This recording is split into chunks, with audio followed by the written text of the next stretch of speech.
Mahilig ka ba sa ornamental fish at kolektor ng mga iba't ibang klase ng isda? Ngayong episode, mga rare guppies naman ang ating tatalakayin. At makikilala natin si John, isang hobbyist na nag-alaga ng guppy nung siya ay 16 years old pa lang. At ngayon sa edad na 21 years old ay may sarili ng negosyo. So paano nagsimula si John sa pag-aalaga ng guppy? Ilang taong ka lang nagsimula? Actually, grade 9 pa ako nun eh. Nag-start ako sa Molly hanggang yung pa-upgrade na pa-upgrade. Ilang taong ka lang nun? Grade 9? Gamit ang mga lumang refrigerator na ginawang ref tub, nag-alaga siya ng mga rare guppies. Dito sa kanyang backyard setup, sinong mag-aakalang kaya niyang kumita ng mahigit 100,000 kada buwan at nakapag-ipon pa para makabili ng wedding ring. Gayon na rin ang budget sa pagpapakasal. Nabanggit mo, maaga kang nag-asawa. Married ka na. Married na. Oh, wow. Kwento mo naman, paano nangyari yun? Ano lang din yun. Katas lang din ng guppy yun. Bago ako ikasal, ko nun, 0-0 ako nun eh. Wala akong budget. Kahit yung wedding ring, 3 days ko lang binili. Paano ka nag-propose? May nakataling guppy sa ring? Dito lang din ako nag-propose dyan, no? Dito. Oh, wow. So, May very video memorable pala tong area na napili natin mag-shoot. Dito, sakto lang. Dito ka rin. Napaka-inspiring malaman na ang isang negosyong backyard lang ay kayang makapag-ipon para makapagpakasal. Don't forget to like and subscribe. Ngayong episode po, dumayo tayo dito sa Imus, Cavite at makikilala natin ang isang batang-batang negosyante at bata rin nag-asawa ng dahil lang sa isda. So, napaka-inspiring ng story na ito dahil nagsimula uli sa hobby at ngayon naman ay isang negosyong patuloy na lumalago. Kaya makikilala natin si John, ang nakilalang immortal na guppy. John, ano bang mga alaga mo dito ngayon? Ang alaga ko ngayon dito, boss, mga guppy. Guppy. Yes. Ilang klase ng strain ng guppy ang mga alaga mo? Marami akong klaseng guppy, almost 100 plus. Wow. Pero dami. ngayon, nag-focus ako since marketing ako para hindi talo sa market. Nag-ano ako sa mga rare, nag-alaga ako ng mga rare para kapag nabenta ko, sulit. Kasi mataas maintenance nila eh. Yan. So pag sinabing rare, ano ba yung mga qualities na ito? Bihira siya sa market, bihira siya dito sa Pinas. Although mga import pa lang ang meron. Yan. So ano ba yung mga rare na guppies na alaga mo dito? Double sword, short body, mga ganyan mga guppy, mga rare.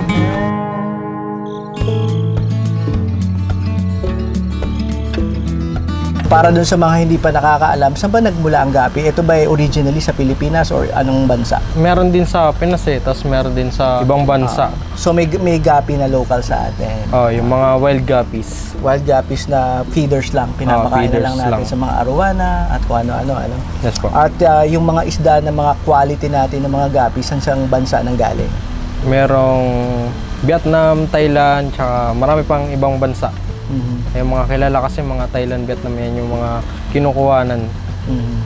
Ayan, so bakit ba in demand ang guppy? Ba't nagkakaubusan sa mga pet shop? Depende kasi yan sa panahon eh. Ako kasi sinasabayan ko lang din yung panahon eh. Kapag nauso yung ganito, example, yung mga AOT, ano ba yung mga AOT? Merong double sword, top sword, bottom sword, crown tail, round tail, marami pang ibang klase. Ayun yung mga, lahat dyan mga rare. Pero merong ibang mga sword na hindi naman masyadong rare na. Pakalat na rin.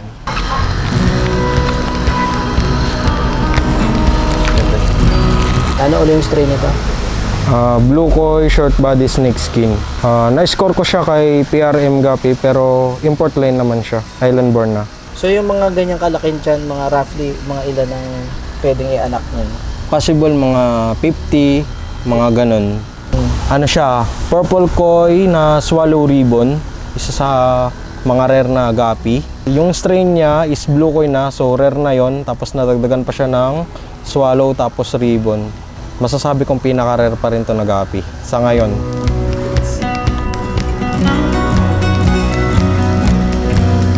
Ano strain ulit ito? Albino blue koi swallow pero ribbon gin siya. para sa akin number 1 siya na pinaka-rare sa koi. Yung special sa kanya is albino, tapos nasundan pa siya ng blue koi. Ano bang category para masabing koi siya? Koi string. Ma-check siya sa ulo kapag may helmet na blue, yun yung koi. Ito, anong strain ito? Yellow gold short body, yan, ribbon siya. So, paano nagsimula si John sa pag-aalaga ng gapi? Ilang taong ka lang nagsimula? Actually, grade 9 pa ako nun eh. Yung nagturo sa akin si Boss Jefferson Santiago. Kung mapapanood mo tayo, love you, boss. Yun, no? Ano yung unang-una mong inalagaan? Tsaka ilan? Nag-start ako sa Molly hanggang yung pa-upgrade na ng pa-upgrade. Tapos naging 3 kami magkaka-group dyan. Merong beta, merong Molly, yung mentor ko. Tapos mentor ko rin sa beta. Kaso, para laylo sa mga market, since marketing kami, gapi pinasok ko. After noon, ilang taon ko na nag-isip na maging negosyo na ito? Nung pandemic. Pandemic. Kasi bahay lang kami nun eh. Hindi ka makalabas sa bahay nun eh. Kami may likod kami nun, may manukan kami. Serpat may manukan, mga 100 plus. May bakanting lote, ginawa akong gapi farm. Kumuha ako ng mga maraming rep tab. Doon na nag-start ng upgrade ng mga. Kumuha ako ng maraming strain kahit hindi naman quality. Ano ba yung mga the usual na pinapakain sa gapi? Ang akin kasi pakain ko yung number 1 BBS, pangalawa Chubby. Yan yung pinapakain ko sa ngayon. To be Pero fixed. pinapakain ko rin sa kanila is Dapnya Moina, tapos Kitty.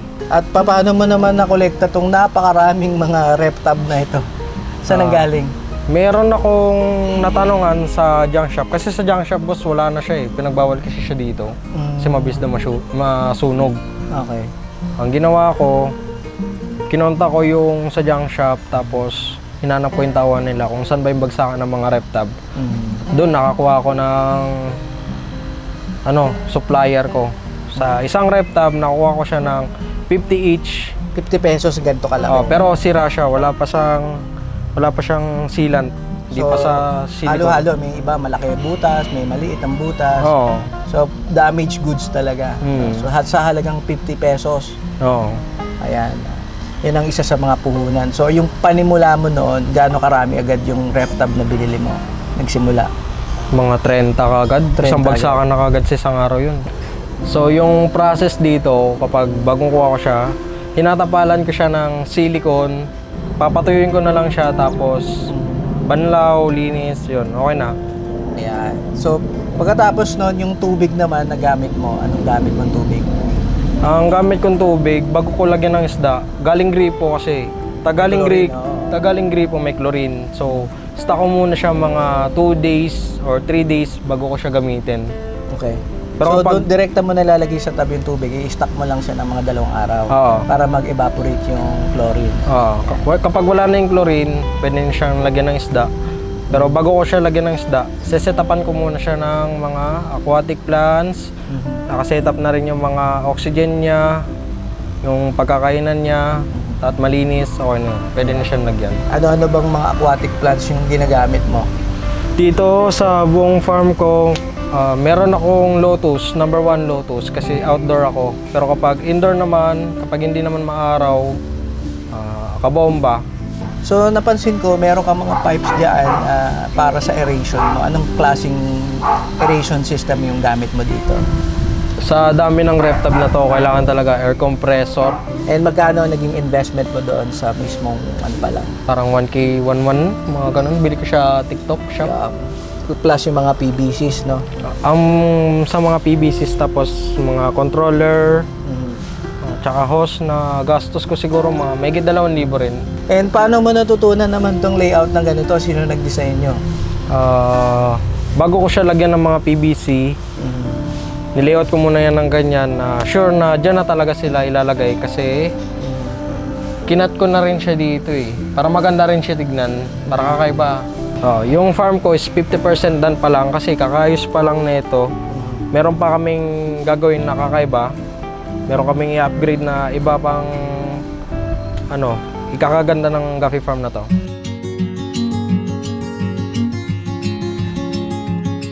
Anong strain to? Red Lace Snakeskin Roundtail. Sa Red Lace Roundtail ko, yung makikita nyo sa tail niya is bilog na maliit.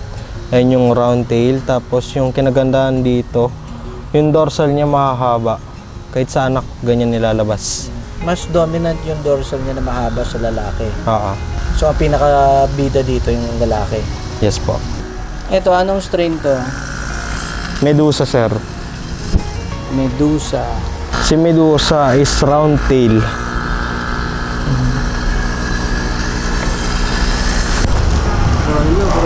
Tira? Kuha na isa. Anong strain ito?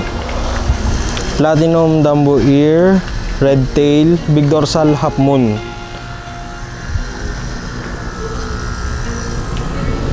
Aquarium. Anong strain ito? Wild Koi Short Body, Ribbon Gin. Ganda ng pagka-orange niya. Ano nga pa pangalan ng iyong pet shop? Immortal Guppies. Ayan, Immortal. Matindi pala, Immortal. Immortal Bakit Guppies. naman na Immortal lang yung pinangalan mo? Para may kwento yan ah. Yeah, meron ka na kwento kung bakit Immortal yung nakalimutang i-out yung isda sa plastic pagka shipment. Merong experience na ganon kay Rean na kumuha siya sa akin ng isang isda, binalot niya, pag uwi niya, akala niya nabuhos niya na. Isang araw, nandun pa rin sa plastic, wala, merong unting tubig. Unting tubig lang. Nasa basurahan na yon. Pagtingin niya kinabukasan, nandun sa, nasa plastic. Pag-check niya, buhay pa. Kaya Immortal. Immortal. Nasa kabilang farm pa yun. Meron din akong shinip sa Cagayan na tumagal siya sa biyahe. Parang 18 days. Wow. Meron pa, or mas matagal pa dun. Bumalik sa akin, pag-check ko ng lagayan, buhay na buhay. Buhay na buhay yung isda. 18 days. Tsaka bago ako mag-ship, pinapasting ko muna sila bago sila ipadala. Sa fasting, kailangan ko lang naman silang hiwalay, hindi sila pakainin, tapos mga 2 days or 1 day, ship ko na sila. Tapos okay na yun. nilalagyan mo ba ng oxygen yung plastic? Sa O hindi hinihipan na, mo lang? Hindi ko hinihipan, hindi rin siya ng oxygen. Kung ano na lang nasa plastic nun, gaganunin ko na lang. May hangin lang siya ng May hangin na lang din normal. Oh, wow. Yun na Matibay nga talaga, ano. Kasi karamihan naglalagay pa ng oxygen. oxygen. Akin hindi ganun. Anong strain ito? Albino Dumbo Ear Mosaic. Albino na, Dumbo pa. Mosaic pa. Yes, tito. Dito, tito, sa isang aquarium, 4 na strain yan. Meron diyang metal black lace na crown tail. Yung isa namang dilaw dyan, gold lace na crown tail siya. Then, yung dalawa dyan, isang albino at isang non-albino. Wild red, tapos albino full red crown tail.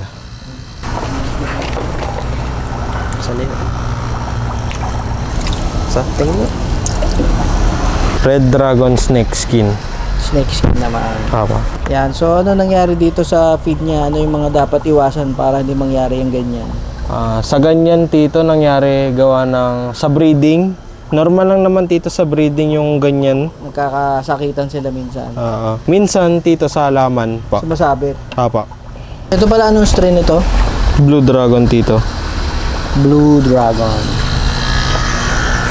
Lalaki. So, ano yung masasabi mo na mahirap sa pag-aalaga ng gapi? Kapag outdoor, kasi kapag yung sa experience ko sa kabilang farm, walang puno eh. Mahirap.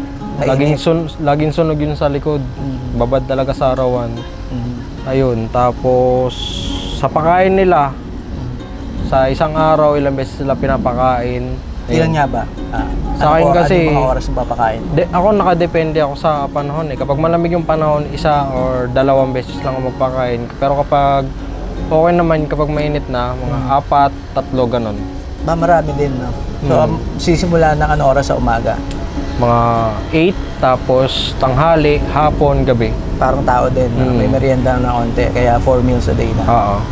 Tulog.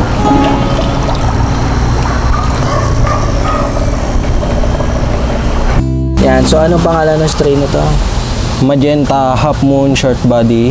Big dorsal din siya. Sa lahat ng gapi ko, ito yung pinaka-rare ko na hawak ngayon. Yung magenta na Half Moon. Bakit sa dami ng nag-aalaga ng gapi, bakit isa to sa pinaka-rare? Wala pa ako nakita niyan dito. Yan ang So marami nang nagko-comment na ngayon sa ano natin, vlog. So from 16 years old, nag-alaga, after 2 years, naging negosyante ka na. Sakto lang. Napakabata.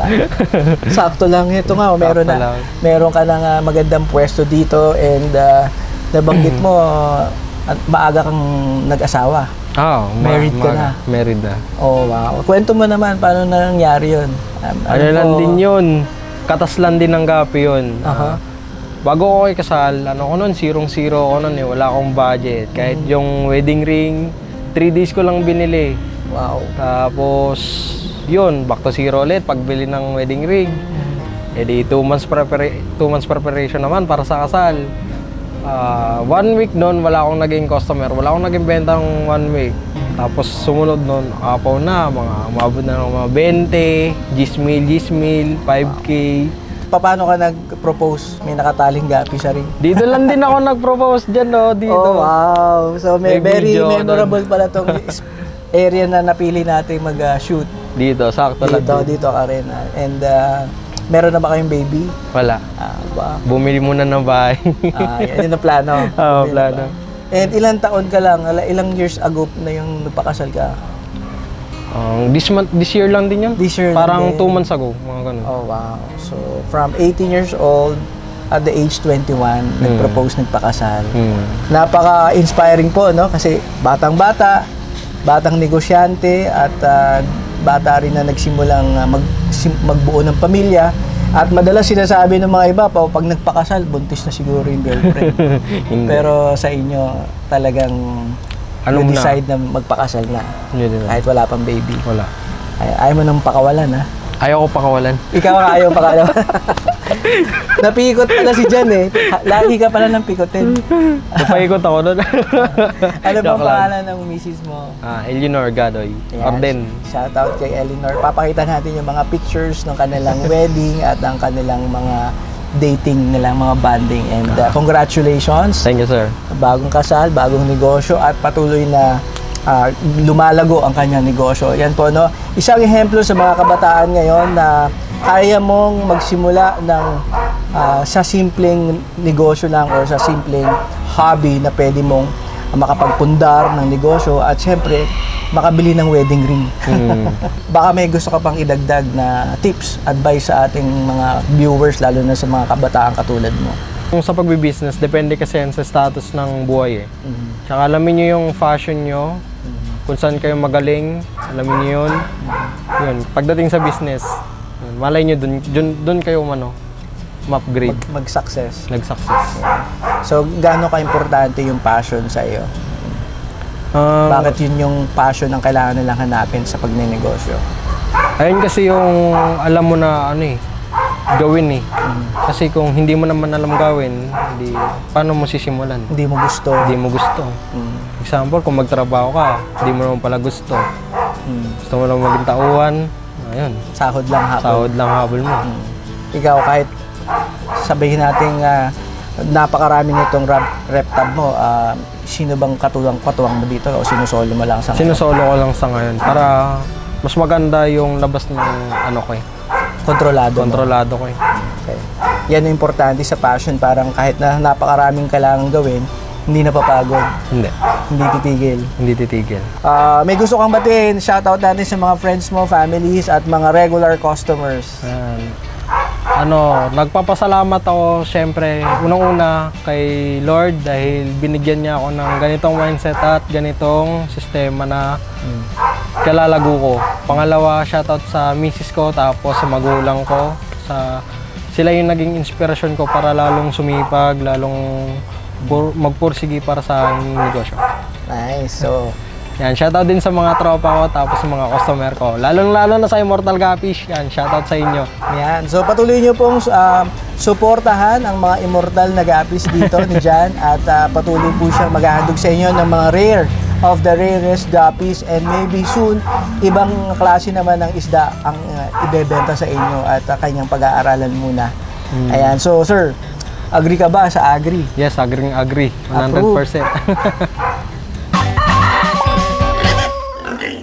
Don't forget to like and subscribe.